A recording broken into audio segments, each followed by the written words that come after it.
messed around. You told me so, but even though I threw all my weight in. Ben, j'ai appris au mois de septembre que j'avais un lymphome. Bang, claque d'en face. C'est comme un peu l'annonce où tu vois la chaise qui revole, là. Moi, c'est un deuxième cancer là, que je vis. J'ai eu un premier cancer, ça fait 10 ans déjà. J'étais en rémission, même guérie, tout allait très bien. J'ai terminé mes traitements début décembre. En principe, je suis en rémission, en espérant que ça va assez positif. Sur le coup, moi, j'ai vécu ça avec beaucoup de révolte. J'étais fâchée, je trouvais ça injuste et j'acceptais difficilement ça. Souvent, il y a une phase de révolte, effectivement, parce que la question, c'est souvent « pourquoi moi? » Puis ils se disent « ben qu'est-ce que j'ai fait? » Dans le fond, ils essaient de trouver une cause. Quand on a un diagnostic de cancer puis qu'on passe à travers tous ces traitements-là, on fait un virage dans notre vie. Alors, c'est les vraies valeurs qui refont surface, l'amour, l'amitié, la famille.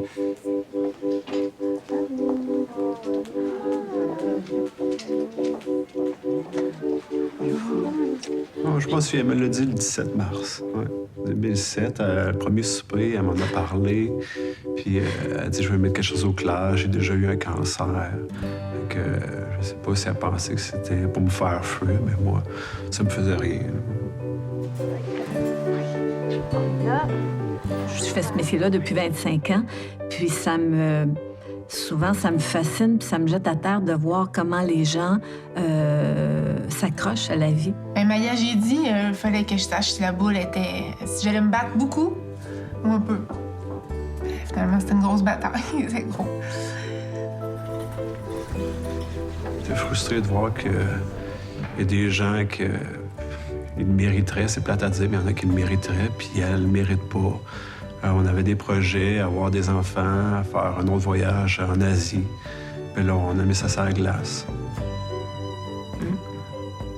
Souvent, les patientes ont besoin de parler. Les patientes, les patients ont besoin de parler, puis on ne se le cachera pas, là, dans les bureaux de médecins, malheureusement, on est souvent pressé par le temps. Puis souvent, les patients aussi aiment mieux se confier à quelqu'un d'autre que leur médecin. Je trouve qu'avec un bénévole, ils sont capables d'aborder d'autres aspects de leur vie. Sans nos bénévoles, vraiment, là, on réussirait pas aussi bien que ça. Il n'y a aucun doute là-dessus. Chapeau à nos bénévoles. Virage, bonjour. Bonjour. Oui, ça a été difficile d'avoir un deuxième diagnostic de cancer. Pire, je crois, que la première fois, parce que là, je savais un peu dans quoi je m'embarquais. La première fois, tu fais ça un petit peu à l'aveugle. L'important, c'est la qualité de l'accompagnement. Les proches, c'est très, très important. On dit que notre fondation, c'est pour les patients et pour les proches. Le patient qui arrive, qui est seul, c'est quelque chose de différent. Alors, nous, on est là pour les proches, pour les patients. L'avantage de Virage, c'est que ça peut toucher n'importe quel type de patient, puis ça leur donne des choix d'activités très diverses. J'ai choisi, mais premièrement, les massages. Moi, la chimiothérapie me donne beaucoup de douleur un petit peu partout, là, la douleur généralisée là, dans le corps. Donc, le massage, pour moi, ça fait beaucoup de bien. Moi, en faisant du massage, déjà, mon projet, c'était d'aider les gens à habiter leur corps, en fait. Je vois déjà d'abord une personne.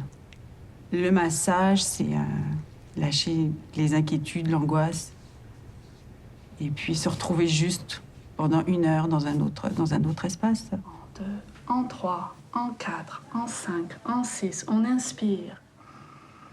Donc dans le cours de yoga thérapeutique, en fait, ce qu'on fait, c'est qu'on essaie de découvrir les parties du corps qui sont les plus en tension et qui ont besoin d'être détendues. Expire. Pour moi, le centre du yoga, le cœur du yoga, c'est vraiment le souffle, c'est la respiration. En 2, en 3, en 4, on expire. En 2, en 3, en 4, on retient. Alors ici, il y a des réponses. Il y a toujours quelqu'un qui est dans le même processus et qui va répondre de l'intérieur, pas juste d'une façon théorique. Alors c'est pour ça que les gens se sentent rejoints dans ce groupe-ci. Je sors d'ici avec toujours quelque chose de positif. Des matins, ça ne te tente pas de venir parce que tu es fatigué puis tu as été malade. Moi, je retrouve beaucoup ici dans le groupe.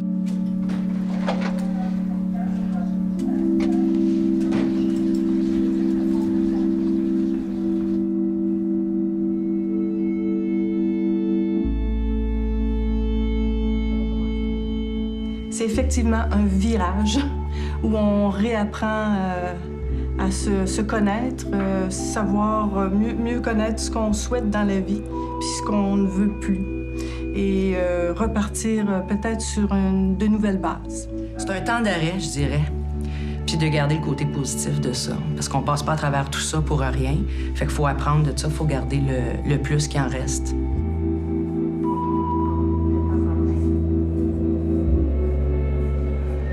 Bien, c'est sûr qu'on est pris dans la tourmente du quotidien et qu'on s'arrête pas et qu'on vit pas le moment présent, qu'on appréhende l'avenir au lieu de déguster le moment présent. Et ça, c'est un message là, que je lance à tout le monde. Là. Il faut profiter de chaque instant. Et puis, quand on a un cancer, bien, on fait face à la réalité.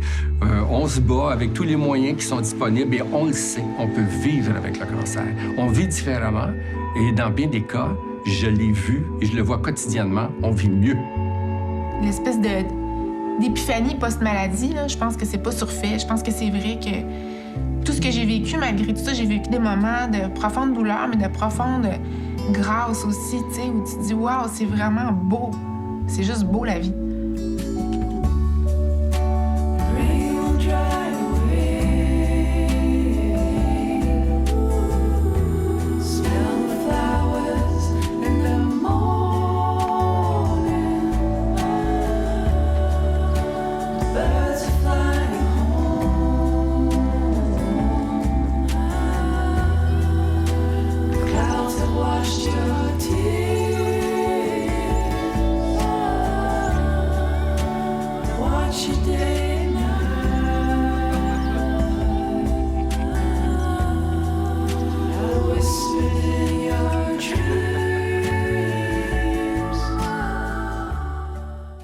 Elles arrivent au printemps sur les ailes du vent, par les routes de l'air. Drôle de géométrie, c'est un fil qui les lie dans leur vol angulaire. Tout uni à la chaîne derrière loi capitaine qui connaît le chemin. Le nid originel, la toundra les appelle et guide leur instinct.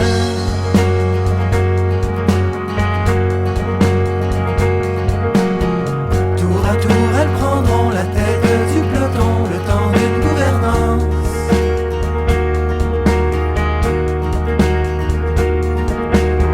Jusqu'au bout de leur force, elles bomberont le torse pour que le groupe avance.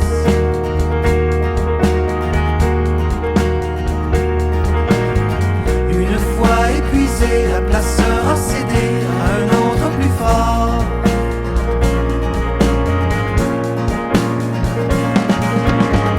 Et le chef volatile prend la queue de la file, fier de tous ses efforts.